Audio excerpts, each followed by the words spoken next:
আজকে সকালে ময়মনসিংহের এক চাচা, যিনি প্রায় ২৯ বছর যাবৎ সিএনজি চালাচ্ছেন, পূর্বে এক এক সময় সিএনজির নামও এক একটা ছিল, উনি বললেন, দেশের সব মিনি স্টেডিয়ামগুলোর নাম শেখ রাসেল মিনি স্টেডিয়াম থেকে আবু সাইদ মিনি স্টেডিয়াম করলে কেমন হয় আফা? মানে যেগুলো শেখ রাসেলের নামে করা। তারপর উনি আরেকটি প্রস্তাব করলেন, যেটা আরও বেশি সময় উপযোগী মনে হচ্ছে। উনি প্রস্তাব রাখলেন যে নতুন মুদ্রিত মুদ্রায়, মানে নতুন যে টাকাগুলো এখন হবে, সেই টাকাগুলোতে আবু সাইদের ছবি সংযুক্ত করার।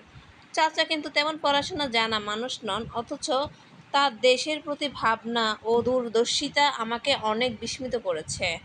আমার কাছে দুটি প্রস্তাবই সমান ও যৌক্তিক, এবং আবু সাইদের ত্যাগের প্রতি সামান্য হলেও সম্মান প্রদর্শনমূলক মনে হয়েছে। সামান্য, অতি সামান্য, এই দুইটা জিনিস যদি করা হয়, মিনি স্টেডিয়াম এমন টাকায় তার ছবি নতুন টাকাগুলোতে যেগুলো আসবে, তাহলে মনে হয় সামান্য সম্মানটুকু করা হবে আবু সাইদকে। কি বলেন আপনারা? আপনারা অবশ্যই কমেন্ট করে জানাবেন, আপনাদের প্রতিক্রিয়া জানাবেন। আপনারাও কি চান আবু সাইদকে এভাবে সম্মান করা হোক?